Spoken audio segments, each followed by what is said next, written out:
Hi, welcome to அம்மாவின் அஞ்சரை பெட்டி. அம்மாவின் அஞ்சரை பெட்டி சேனலில் இன்றைக்கி நம்ம பார்க்க போகிறது ரொம்ப வித்தியாசமான சுவையான சிக்கன் ரசம் எப்படி பண்ணுறதுன்னு தான். வாங்க வீடியோக்குள்ளே போகலாம். இதுக்கு ஒரு பாத்திரத்தில் 2 ஸ்பூன் அளவு எண்ணெய் சேர்த்துக்கோங்க. எண்ணெய் நல்லா சூடானதும் 1/4 ஸ்பூன் சோம்பு. இது நல்லா வெடித்து வரும் பொழுது 4 சின்ன வெங்காயம் எடுத்துகிட்டு தோல் உரிச்சிட்டு நீல வாக்கில் கட் பண்ணி அதையும் இது கூட சேர்த்துக்கோங்க. இந்த வெங்காயம் எண்ணெயிலேயே நல்லா கால்வாசி அளவு வதங்கி வரும் பொழுது 2 பழுத்த பெரிய சைஸ் தக்காளி எடுத்துட்டு அதையும் நீல வாக்கிலேயே கட் பண்ணி சேர்த்துக்கோங்க. இந்த தக்காளி வெங்காயம் எண்ணெயிலேயே நல்லா வதங்கி வரட்டும். இந்த தக்காளியில் உள்ள தோல் பிரிஞ்சு வர்ற அளவுக்கு நல்லா வதக்கிக்கோங்க.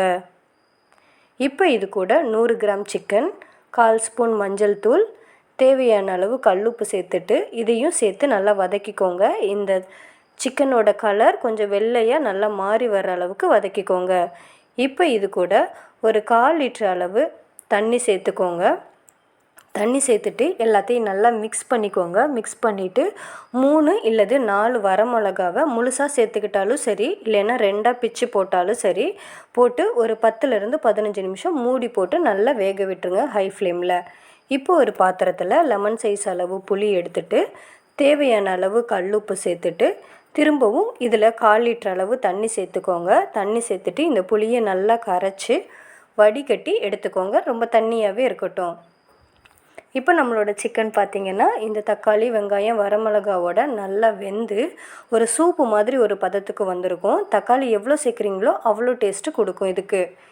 இது கூட 1/2 ஸ்பூன் மிளகாய்த்தூள், 3/4 ஸ்பூன் மல்லித்தூள், நான் ஒரு சின்ன ஸ்பூனால் 1 ஸ்பூன் சோம்பு சீரகத்தூள் சேர்த்துருக்கேன். பெரிய ஸ்பூனாக இருந்தால் நீங்கள் ஒரு 1/4 ஸ்பூன் அளவு சேர்த்தா போதுமானது.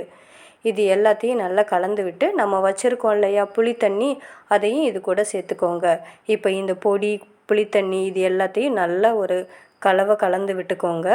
கலந்து விட்டுட்டு ஒரு மூடி போட்டு ஒரு 10 நிமிஷம் வரைக்கும் கொதிக்க விடுங்க. இந்த புளி தண்ணியோட அந்த ஸ்மெல்லு போகிற அளவுக்கு இருந்தால் போதும். இப்போ ஒரு உரல் எடுத்துக்கோங்க.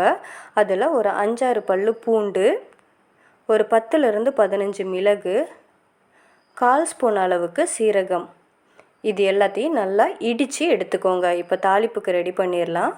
ஒரு சின்ன பாத்திரம் எடுத்துகிட்டு 1 ஸ்பூன் அளவு எண்ணெய் சேர்த்துட்டு எண்ணெய் நல்லா சூடானதும் கறி வடகம் அல்லது தாளிப்பு வடகம் அதை சேர்த்துக்கோங்க. சேர்த்துட்டு நல்லா கிளறி விடுங்க. அப்போ தான் முட்டையாக வரும். அப்படியே வச்சுருந்தீங்க அப்படின்னா அதை ஒரு மாதிரி கரிஞ்ச ஸ்மெல் மாதிரி வந்துடும். ஒரு கொத்து கருவேப்பிலை சேர்த்துட்டு ஸ்டவ்வை ஆஃப் பண்ணிக்கோங்க. இப்போ நம்ம கொதிச்சிக்கிட்டு இருக்க அந்த ரசத்தில் இந்த தாளிப்பை கலந்துடலாம். கலந்துட்டு 1 செகண்ட் வரைக்கும் அகைன் எல்லாத்தையும் கலக்கி விட்டு கொதிக்க விடுங்க. இது நல்லா மலமலன்னு கொதித்து வரும் பொழுது நம்ம வச்சுருக்கோம் இல்லையா பூண்டு மிளகு, அதை இது கூட சேர்த்துக்கோங்க. அவ்வளோதாங்க, நம்மளோட சுவையான ரொம்ப வித்தியாசமான சிக்கன் ரசம் ரெடி ஆகிடுச்சு. இதை நீங்கள் உங்கள் வீட்டில் ட்ரை பண்ணி பார்த்துட்டு எப்படி இருக்குன்னு சொல்லிவிட்டு கமெண்ட்டில் கமெண்ட் பண்ணுங்கள். மறக்காமல் நம்ம அம்மாவின் அஞ்சரை பெட்டி சேனலை சப்ஸ்கிரைப் பண்ணிக்கோங்க. உங்கள் ஃப்ரெண்ட்ஸ் அண்ட் ஃபேமிலிக்கு ஷேர் பண்ணுங்கள். தேங்க்யூ ஸோ மச் ஃபார் வாட்சிங்.